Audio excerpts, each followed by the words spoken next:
Hi friends. ఎప్పటినుంచో పాలకూర పెట్టాలని చెప్పేసి చూస్తూ ఉన్నాను. బట్ కుండీలేం లేవని చెప్పేసి వెయిట్ చేశాను.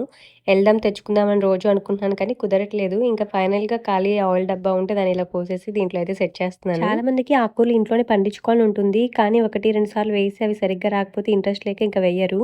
ప్రాసెస్ సింపులేనండి. మనం కలుపుకునే మట్టి, ఇంకా విత్తనాలు వేసి దాని మీద మట్టి వేసే ప్రాసెస్, ఇంకా మనం చేసే వాటరింగ్‌లోనే మొత్తం ఉంటుంది. యాక్చువల్‌గా ఆకుకూరలు ఇసుకలో అయితే చాలా ఈజీగా వస్తాయి. మట్టి కొంచెం ఇసుక కలిపి వేసేసుకున్నారనుకోండి స్ట్రాంగ్‌గా ఉంటాయి. అండ్ విత్తనం ఎంతుంటుందో దాని మీద వేసే మట్టి కూడా అంతకన్నా ఎక్కువ వేయొద్దు.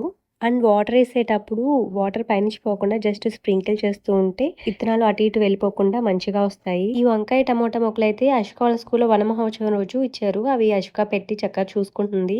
నేను ఇంకా అవి పెరగడానికి టైం ఉంది కదా అని దాంట్లోనే కొత్తిమీర వేశాను. ఇంకో దాంట్లో ఏమో చుక్కకూర వేశాను. ఇది కాన్‌ఫ్లెక్స్ ప్యాకెట్. ప్యాకెట్ పెద్దగానే ఉందని కింద హోల్ పెట్టేసి దాంట్లో అయితే వంకాయ విత్తనాలు వేశాను. మొక్కలైతే వచ్చేసినాయి. అవి వేరే వాటిలో